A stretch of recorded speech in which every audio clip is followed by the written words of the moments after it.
Welcome back to Soccer Travels, and if this is your first time showing up and taking a look at the channel, thanks for stopping by and watching. And if this is your second time or more, then thanks for coming back. Today, as you can see, I have on a Sporting Kansas City shirt and a hat, and I'm going to talk about a shirt from my collection that comes way back from the beginning of Major League Soccer. Now, the year 1996 was a momentous year in U.S. soccer history because it was the first year of Major League Soccer.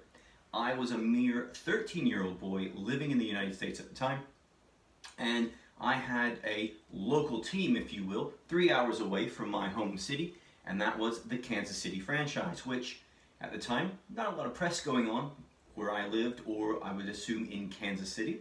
But still, being a massive young soccer fan, I was intrigued and excited about what was to come. Now, if you don't know much about the beginnings of Major League Soccer, the league formed, it played its first year in 1996, and it was basically formed because UEFA and the U.S. Soccer Federation had agreed that a professional league in the U.S. would be formed. And that was because the U.S. had been given the rights to World Cup 1994. So UEFA gave the U.S. the rights to the World Cup on the promise that a professional league would be created. Now, the U.S. Soccer Federation didn't necessarily take this very seriously and kind of blew it off, and then in the end had to scramble to put together Major League Soccer for 1996, just 2 years after the 1994 World Cup. Now, the beginnings of the league had just 10 teams, and one of those teams was a Kansas City franchise that was owned by Lamar Hunt. Now, Lamar Hunt was a longtime entrepreneur in sports. He owned the Kansas City Chiefs NFL team, and he also had invested in years previously into other soccer leagues. Hunt, having a team in Kansas City, decided that, his MLS franchise would be in Kansas City as well. And if they hadn't been in Kansas City, a city that really had no soccer history up to that point, then MLS would have had a massive gap in the United States, really between Columbus in the east and Denver in the west and Dallas in the south. There would be a massive hole in the middle of the country without an MLS team. So Kansas City became an obvious choice, an obvious choice, if you will, over St. Louis, a very good soccer town, and Chicago, which ended up having a team later on when the Chicago Fire were founded. Now, Hunt, being the owner of the Kansas City Chiefs, allowed the Kansas City franchise to play in Arrowhead Stadium, which is a massive NFL stadium, still there today. And I remember sitting in that stadium, something like 65,000 seat stadium, and sitting there with about 5,000 soccer fans watching a Kansas City game years and years ago when they still played there.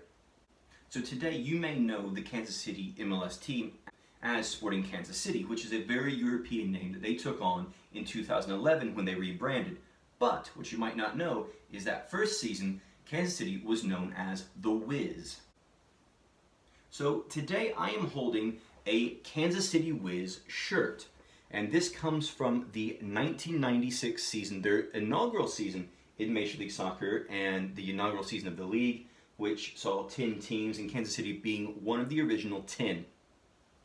Now, this shirt was actually a gift to me probably about 15 years ago from my best friend, who had bought it when he attended a game in that first season. And as you can see, this shirt is quite colorful. Now, the Wiz name is what most fans assumed was taken from The Wizard of Oz, with the connection to the state of Kansas and Dorothy and all of that. And of course, the shirt had this rainbow type look. So there's this idea that the name of the team was a takeoff of the film. Lamar Hunt, who owned the team at the time, he's passed since, he has said, or he did say before his passing, that that's not true, but I think that if you look at all of this, then, well, the evidence is the team name did come from the film. And as you can see, in the first season, the team was simply called the Wiz. So the Kansas City Wiz, but lawsuit with electronics retailer, the Wiz in New York City. In 1996, the team actually extended its name to the Wizards, and they kept that name until 2010 when they decided to change to Sporting Kansas City.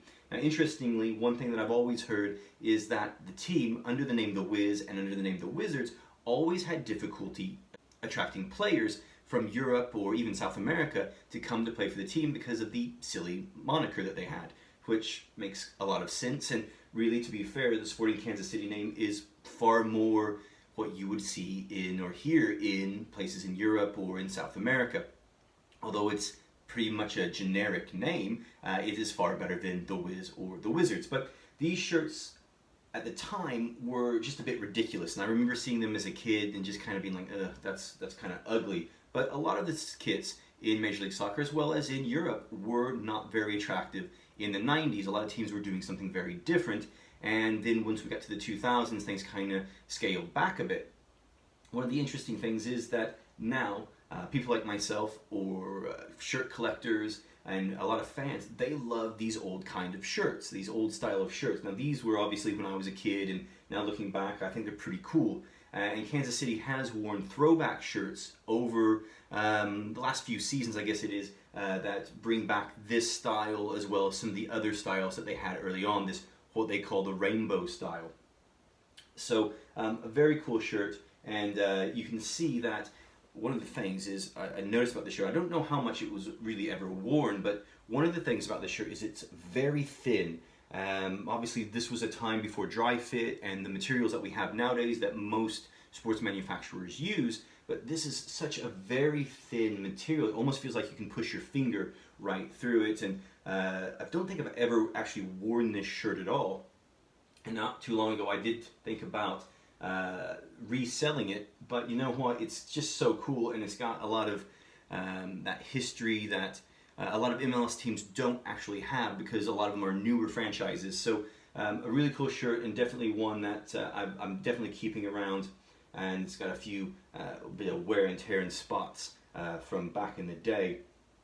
So pretty cool shirt, 24 years old in my collection. Now, as I said before, Sporting Kansas City became the name of the team in 2011, and they got rid of the Wiz and Wizard monikers. And I've actually only got a couple of shirts in my collection, and I'm wearing one right now. This comes from the 2016 season. This was a away shirt, I believe they had, or an alternative shirt that they wore. Fantastic looking shirt, really nice. And one of the things about Sporting Kansas City is that they typically have some of the nicer kits in Major League Soccer. Major League Soccer teams tend to have what I would say are very generic, basic kits, and you can see that for the most part on display every season. But I think Kansas City hits it out of the park a lot of the time with their kits, especially with this year's away kit, which I do not have, unfortunately, because the price of it is just a little bit ridiculous. I was actually having a look at it earlier today, and it's around $110 for one of those shirts, and that's just a little bit too much to pay for a football shirt right now for a team that I don't really get to see much of, if any at all, during the year. But I have one more shirt I'll show you from Sporting Kansas City that I got a couple seasons ago as well. So this shirt comes from the 2015 season. It is a home shirt, and again, like I said, Sporting Kansas City has that uniqueness about them where they have some different shirts and they get some different styles, and this one was a little bit different with their pale blue, their what I would say is more about Lazio blue, when then they used some silver or gray, if you will, checks, boxes throughout the shirt, throughout the front of the shirt, and then had the typical Adidas piping down the sleeves and the logo that they now use, the badge that they now use, which I have to say is one of the more generic in Major League Soccer. And unfortunately, when they rebranded, they really had the chance to hit it out of the ballpark with a really cool badge, and unfortunately they went with something that looks very generic, which I would assume is from some marketing company in the US that was hired, and they used the tribal SC and then put a few stripes in it. And of course, like a lot of American soccer teams or Major League Soccer teams, or even down the pyramid there in the US, they try to come up with reasons for making this badge the way it is. They try to put a lot of meaning into it, which, you know, you think about it and you're like, well, that doesn't really seem plausible, or you really thought about that after the fact. So anyway, this was a shirt that I really liked, and like I said earlier, the Major League Soccer shirts this year, the Kansas City away shirt is really fantastic. It's this similar color and has some different designs on it, stars across it, and Adidas striping on one of the shoulders. But unfortunately, like I said, the price, like most Major League Soccer shirts, especially the new ones, just really expensive. And one of the things I think that Major League Soccer has a problem with is pricing fans out of the shirts, especially when they first come out. You see a lot of shirts that are very expensive that they do, and one of the problems is because of these guys, Adidas.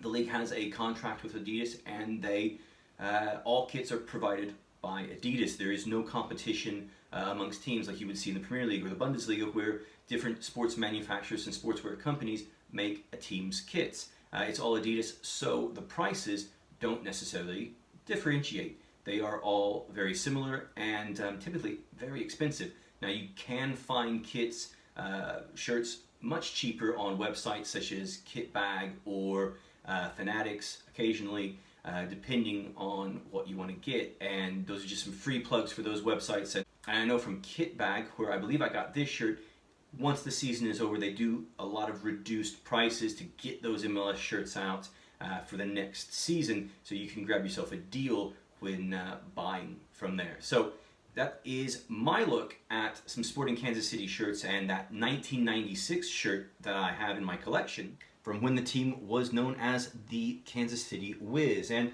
you know, perhaps later on we'll do a video on the history of Sporting Kansas City as well as some other MLS teams. I actually don't have a lot of MLS shirts in my collection. I don't live in the US anymore, so I don't really follow MLS as I used to, just due to various reasons. But I have a couple of shirts in my collection, and maybe we'll bring those out in the future. But guys, I thank you for watching. If this was your first time, I hope you enjoyed it, and I hope you come back. And if you liked the video, please give a thumbs up and also subscribe to the channel so you can get updates whenever we do another video. And if you're coming back for a second time or a third, thanks for coming back and watching. Please like and subscribe, and we'll see you next time, guys. Thanks a lot.